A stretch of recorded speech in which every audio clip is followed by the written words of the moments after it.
United are kind of in rebuilding mode. They've been linked to two new forwards, which would kind of imply that they're already banking on a Rashford sale. Of course, he's been on a mid-season loan to Aston Villa and has been impressive in there. So what can you tell us is going on at Old Trafford? The priority for Manchester United, Cara, in this upcoming transfer window is attack. And they are looking at a centre forward and a number 10 as their main focus. They want to get on with it pretty quickly. The finances are in place, as I understand it, to do the deals they would like to do. They do not depend on European football, I'm told, nor on sales to necessitate them. Their main focus for the number 10 position is Matheus Cunha of Wolverhampton Wanderers. He has a £62.5 million release clause. He wants to come, we're told, but personal terms would still need to be agreed, which is not a formality. Let's see if other clubs come in for him as well. But there is optimism at Old Trafford that they can land him. They have alternatives, the likes of Antoine Semenyo at Bournemouth and also Tyler Dibbling at Southampton. But Cunha is the one they are focusing on. It's not close just yet, but I could see this one developing rapidly. In the striker position, it's Liam Delap of Ipswich Town as their number 1 target. He has a £30 million release clause if Ipswich are relegated. But there are a lot of other suitors for him, including Chelsea. So there's no guarantee that will happen. I think Liam Delap will decide before the European Under-21 Championships on where he wants to go.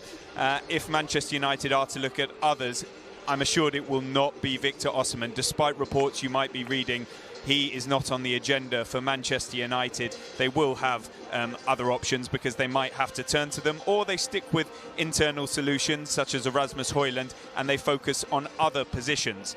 Those other positions may be dependent more on sales, the likes of Rashford, who you talked about at the top. Aston Villa have a £40 million option to buy him. Let's see if they get into the Champions League and whether they are the proposition that he wants to join and also that they can afford him. I think he could also go elsewhere, of course. He's always liked the idea of somewhere like Spain, Barcelona. We'll have to wait and see. He wants to be in the Champions League. He doesn't want to be in London, we're hearing, and I don't think he has a future at Manchester United. Those funds, on top of perhaps Jadon Sancho going to Chelsea on a permanent basis, Casemiro maybe leaving, Antony, Malacia, let's see what happens with Højlund, moving Eriksen and Lindelof's wages off the bill when they expire in their own terms at the end of the season, could raise a lot of money that Manchester United could reinvest. And I don't think their targets are going to change based on whether they're in Europe or not, or what competition. They're pretty sure in what they want, and they're going to try and do it in a busy summer at Old Trafford. One thing they don't want to have to do is replace Andre Onana if he can prove himself, because a new goalkeeper was not on the agenda. Certainly not a number 1. So let's see if he can turn his form around, stay at Old Trafford and try and provide a bit of stability between the sticks. But there's plenty else that will happen, and we'll keep... You mentioned that just briefly at the end of that answer, Melissa. What about United's plans for attackers in the summer? They would like to bring in 2 attackers. Ruben Amorim wants a striker, and he also wants a dynamic number 10 that's versatile. Now, as I've been reporting on Sky Sports News, Matheus Cunha from Wolves, he very much fits the profile of that second role that they're looking for. He is seen as a direct goal threat, somebody who can help United's ball progression with his take-ons. He's got a fieriness that United have lacked. There's a £62.5 million release clause in that contract. Now, there will be competition to trigger that release clause because he is quite a unique player and he fills a gap a lot of clubs have. But he's given United positive indications that he would want to join them. So they're working on what the parameters of a deal could look like there. In terms of the personal terms, we know that his release clause gives United a very clear indication of what his fee would be. Now, in terms of a striker, Liam Delap is one they like. The technical director, Jason Wilcox, obviously knows him quite well because he signed him for Manchester City's academy. Now, Delap has a £30 million relegation release clause in his contract, which then again gives United a very clear directive of which to work with. But the other alternative up front is Victor Osimhen, who is a lot more experienced, pedigreed. He'd also be a lot more expensive. And I think what United will need to work out is what they genuinely need in front of goal. Is it a guaranteed banker there, which in my opinion is what they require?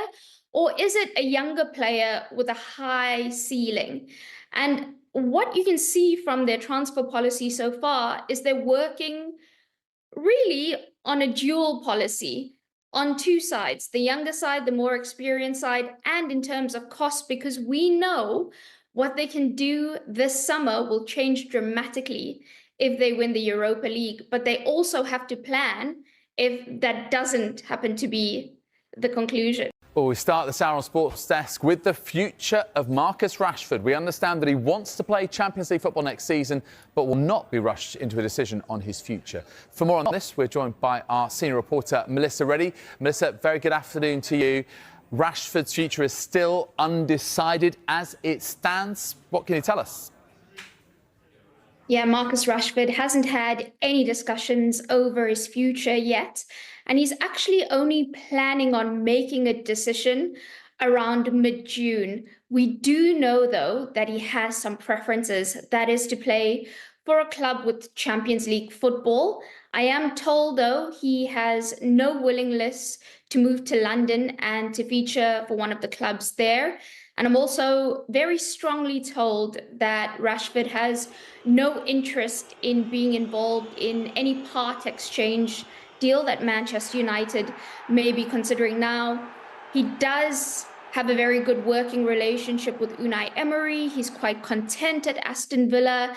He's loved how the club have unlocked his game, and he's feeling like he's in love with football again. Villa, as we know, have that £40 million option to sign Rashford permanently, but they've not made a decision over whether they will action that option yet. And the feeling with the Rashford camp is there will be a lot more suitors for him this summer than there was in the winter window. And that actually might work in all parties' favour. It gives Rashford more options to choose from. But if there are more bidders, then United can get a higher fee than that 40 million option that Villa have. Here's the question, though. Can you see him playing for United next season, or is that just so unlikely? No, there was a complete breakdown in the relationship between Marcus Rashford and Ruben Amorim. You saw that the head coach didn't appreciate his application or his attitude, and the player just wasn't responding in the way he has under Unai Emery at Aston Villa. So clearly something is not working with Rashford and Manchester United, and the club feel that a fresh environment has worked wonders for him, and the intention is to continue that on a permanent basis. Now, I've spoken to people from both sides of the story, from the United end, from the Rashford end, and the only way I can see him representing his boyhood club competitively again is if Amorim and a lot of the senior executives are no longer at United. Now, we know that's not going to happen in the short term anyway. And United are planning to bring in attackers this summer, and they factored a Rashford sale into that equation. So Rashford planning for a life after United, and they are very much planning for a life after him as well. Yeah, he's really turned the corner with his performances. He's been playing excellent at Aston Villa. Officially he still is a Manchester United player. So for me, I'd love to see him back and playing that way and that well for Manchester United. And whether that happens, we'll soon find out. But I'd love to see him again at Manchester United. Do you think there is that way back for him? Because Ruben Amorim talks about him maybe not being able to play the way that Amorim wanted to. Yeah. So what do you think he can get back into that team? Yeah, listen, I think it's... I don't necessarily think it's just about his football skills. It might be personal things that, between him and the club that, they fell out with. But, when you fall out, you can always make up. And then hopefully for me that happens. I mean, they're desperate in that position. You think of what Manchester United are playing now. They've obviously let Jadon Sancho go, they've let Rashford go, they've let Antony go. So 3 players who are obviously natural, more sort of players who travel with the ball. They're playing with Garnacho at the moment, but then they're lopsided. You know, on the other side, they've either got sort of, sometimes it's Xerxes when he was fit, or they've got Bruno Fernandes stepping up one in moments. So it's you know, Mason Mount's come in there, but they need someone who can beat players. They need someone who's equally as good running through the middle with the ball and travelling with the ball as there is. Maybe sometimes they'll go out wide and support the wing back. So he's a type of player that you could see Manchester United being interested in, that would suit this system that Ruben Amorim wants to play. And like I say, they've lost 3 players who play in that type of position, so they need to fulfil that. You know, they need to fill those roles definitely, or else they're going to struggle. They need to score goals, Manchester United. Ruben Amorim said at the weekend, we're just struggling to score goals. So you need players who can sort of take risks, good in the final third, and Cunha's got a lot of ability. We've seen a few flashpoints from him, though, this season. Any concerns at all about Cunha, the character, if not Cunha, the player? No, to be honest with you, I quite like, I mean, if I was playing against him, I wouldn't like a player with a bit of spirit and a bit of fight. If I was playing with them, I used to play with some unbelievable players, some of the very best in the world at their time, and they had a right sort of, attitude's not the right word, but they had the right spike to them. You know, think about Wayne Rooney, Carlos Tevez, Eric Cantona, you got Mark Hughes, how tough and sometimes spirited they were in games. And, you know, sometimes they did the unpredictable, sometimes they lost their discipline.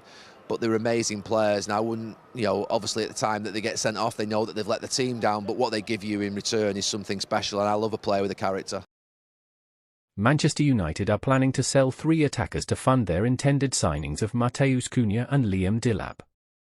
The Red Devils have pinpointed Cunha and Delap as key targets to bolster an attack that has only managed a meagre 38 goals in 33 Premier League games this season, resulting in a -8 goal difference. Cunha's representatives have expressed openness to United's interest in the 25-year-old, who could see his 90,000 saved week salary doubled.